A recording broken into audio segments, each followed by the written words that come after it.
साथ एक शब्द आपने सुना होगा, कॉलेजियम।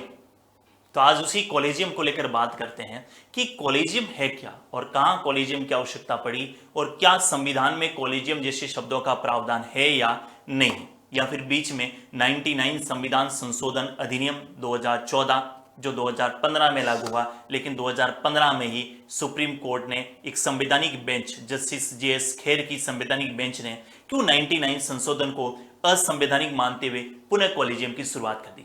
साथियों, संविधान का एक अनुच्छेद है 124(2) और एक अनुच्छेद 217 जिसमें प्रावधान किया गया है कि उच्चतम और उच्च न्यायालय के न्यायाधीशों की नियुक्ति राष्ट्रपति द्वारा सुप्रीम कोर्ट के मुख्य न्यायाधीश की परामर्श से की जाएगी।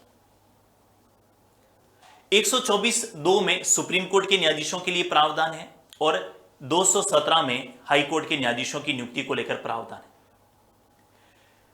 1982 में प्रथम न्यायाधीशवाद, पहले द्वितीय न्यायाधीशवाद की बाद में बात करेंगे, प्रथम न्यायाधीशवाद में सुप्रीम कोर्ट ने यह कहा कि जो भी मुख्य न्यायाधीश परामर्श देंगे उस परामर्श को मानने के लिए राष्ट्रपति बाध्य नहीं होंगे। लेकिन द्वितीय न्यायाधीशवाद 1993 में सुप्रीम कोर्ट ने कहा कि भैया अब न्यायाधीशों की नियुक्ति के लिए अकेले मुख्य न्यायाधीश की परामर्श सिफारिश स्वीकार्य नहीं होगी, इसके लिए कॉलेजियम का गठन होना चाहिए। तो कॉलेजियम शब्द पहली बार अस्तित्व में आया 1993 में द्वितीय न्यायाधीशवाद में, और इस समय कॉलेजियम में न्यायाधीशों की संख्या 1 + 2 = 3 होगी, जिसमें एक मुख्य न्यायाधीश होंगे और 2 सुप्रीम कोर्ट के अन्य न्यायाधीश होंगे। 1998 में सुप्रीम कोर्ट ने तृतीय न्यायाधीशवाद में यह कहा कि अब कॉलेजियम में न्यायाधीशों की संख्या 1 + 2 = 3 नहीं होगी, 1 + 4 = 5 होगी, जिसमें एक मुख्य न्यायाधीश और 4 इसमें अन्य न्यायाधीश होंगे। तो अतः कॉलेजियम में वर्तमान में 5 सदस्य हैं, एक सुप्रीम कोर्ट का चीफ जस्टिस हैं और 4 सुप्रीम कोर्ट के अन्य न्यायाधीश हैं। ये 5 व्यक्ति ही सुप्रीम कोर्ट और हाई कोर्ट के न्यायाधीशों की नियुक्ति की सिफारिश राष्ट्रपति को करते हैं और साथ ही उच्च न्यायालय के न्यायाधीशों के स्थानांतरण की सिफारिश भी ये 5 व्यक्ति करते हैं। लेकिन 99 संशोधन 2014 के द्वारा सुप्रीम कोर्ट ने इस कॉलेजियम व्यवस्था को समाप्त करके एक आयोग बनाया जिसका नाम रखा राष्ट्रीय न्यायिक नियुक्ति आयोग। जी हां, राष्ट्रीय न्यायिक नियुक्ति आयोग में 6 सदस्यों का प्रावधान किया गया और संविधान में 3 नए अनुच्छेद जोड़े, 124(1), 124(2), 124(3) या 124(a), b और c, जिसमें कहा कि राष्ट्रीय न्यायिक नियुक्ति आयोग में 6 सदस्य होंगे, जिसमें एक सुप्रीम कोर्ट का चीफ जस्टिस होगा, 2 सुप्रीम कोर्ट के अन्य न्यायाधीश होंगे, एक भारत का विधि मंत्री होगा और 2 पारंगत विधिवेत्ता यानी कानून के जानकार होंगे। और ये जो कानून के जानकार होंगे, इनकी नियुक्ति के लिए अलग से एक समिति बनेगी जिसमें 3 मेंबर होंगे, एक सुप्रीम कोर्ट के चीफ जस्टिस होंगे, एक देश के प्रधानमंत्री होंगे और तीसरे लोकसभा में अपोजिशन लीडर होंगे। अर्थात ये 3 सदस्य जिसका नाम तय करेंगे उन्हीं पारंगत विधिवेत्ताओं की नियुक्ति होगी और कुल मिलाकर राष्ट्रीय न्यायिक नियुक्ति आयोग में 6 सदस्य होंगे। अब वो 6 सदस्य सिफारिश करेंगे कि सुप्रीम कोर्ट और हाई कोर्ट में कौन न्यायाधीश होगा और वो 6 सदस्य सिफारिश करेंगे कि हाई कोर्ट के न्यायाधीशों का स्थानांतरण कौन और किस समय किया जाएगा और कहां किया जाएगा।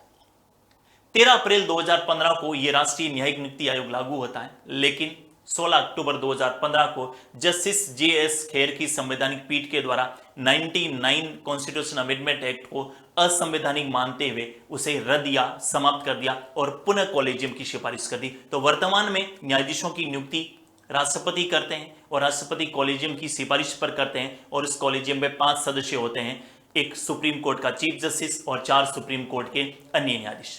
लेकिन इस कॉलेजियम शब्द का संविधान में कोई उल्लेख नहीं है और कॉलेजियम शब्द की शुरुआत 1993 यानी 1993 में द्वितीय न्यायाधीशवाद में होती है। पहले इनकी संख्या 3 थी, अब वर्तमान में इनकी संख्या बढ़कर 5 हो गई। बीच में देश के विधि मंत्री थे किरण रिजिजू, आजकल नहीं है, उनके स्थान पर अर्जुन लाल मेघवाल जी देश के विधि मंत्री हैं। और वो किरण रिजिजू बार बार ये कहते थे कि न्यायाधीशों की नियुक्ति में कॉलेजियम में एक जनप्रतिनिधि शामिल होना चाहिए। मीडिया जब भी मिलते हैं उनसे, और वो जनप्रतिनिधि कौन होना चाहिए कि भारत का विधि मंत्री होना चाहिए, कि विधि मंत्री कौन है कि मैं खुद ही हूं। बाद में हालांकि किरण रिजिजू को विधि मंत्री नहीं बनाकर अर्जुन लाल मेघवाल जी को बनाया गया। फिर भी एक बात बार बार ये आ रही है कि अब कॉलेजियम व्यवस्था में जो 5 न्यायाधीश हैं, ये 60% न्यायाधीश उनका एक समूह होता है, उन्हीं में से नियुक्त करते हैं, भले उनके रिश्तेदार हैं या उनका वर्ग है या जो भी एरिया उनका फिक्स है वहीं से। नए व्यक्ति को न्यायाधीश मौका कम मिलता है। तो ऐसी स्थिति में ये मामला चल रहा है, लेकिन फिलहाल अभी तक इसमें किसी प्रकार का कोई चेंजेस नहीं हुआ है। तो अभी भी सुप्रीम कोर्ट और हाई कोर्ट के न्यायाधीशों की नियुक्ति कॉलेजियम की सिफारिश पर ही राष्ट्रपति करते हैं, और 5 व्यक्ति कितने ताकतवर होंगे इसका अंदाजा आप इस बात से लगा सकते हैं।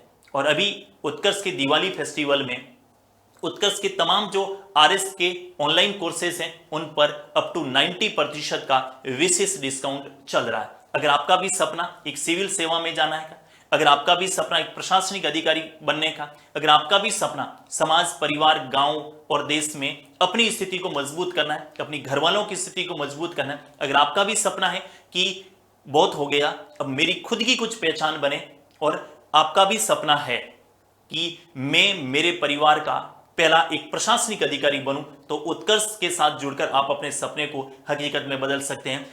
90% के डिस्काउंट के साथ साथ उत्कर्ष के टॉप कोर्सेज पर अप टू 13% का विशेष डिस्काउंट आपके लिए है। इसके लिए आपको कूपन कोड UC13 यानी UC13 अप्लाई करना है, और साथ ही अब आपको कोर्स की वैधता को बढ़ाने के लिए बार बार एक्स्ट्रा पे नहीं करना होगा। जब तक आपका एग्जाम नहीं होगा उस कोर्स की वैधता आपके मोबाइल एप्लीकेशन में कंटिन्यू रहेगी। और अगर आप प्रशासनिक अधिकारी बन जाते हैं तो उत्कर्ष की तरफ से आपको तोहफा ये होगा कि जो आपने फीस पे की है वो 100% फीस आपकी वापस से रिफंडेबल हो जाएगी। लेकिन ध्यान रहे ये ऑफर मात्र 24 अक्टूबर तक ही है, तो अभी जाकर कोर्स को एनरोल कीजिएगा और उत्कर्ष ऐप को इंस्टॉल करके अपने सपने को हकीकत में बदलाव लाने के लिए, अपने सपने को हकीकत में बदलने के लिए एक छोटा सा परचेज अपने लिए, अपने परिवार के लिए, अपने गांव, अपने समाज के लिए करिएगा, ताकि हम सब मिलकर प्रयास करेंगे कि आपने जो सपना देखा है उस सपने को हकीकत में पूरा करें। इन्हीं शुभकामनाओं के साथ दीपावली की आप सबको फिर से ढेर सारी शुभकामनाएं। मां लक्ष्मी का आशीर्वाद आप सब पर बना रहे, और साथ ही आने वाली दीपावली आपकी खुशियों की रहे। इस दीपावली में भी प्रण ले और अगली दीपावली तक आपकी बेरोजगारी से बेशब्द हटे और आप सब सरकारी नौकरी में अच्छे अधिकारी रैंक पर चयन हो। इन्हीं उम्मीद और आकांक्षाओं के साथ आप सबको दीपावली की ढेर सारी शुभकामनाएं। थैंक यू, धन्यवाद।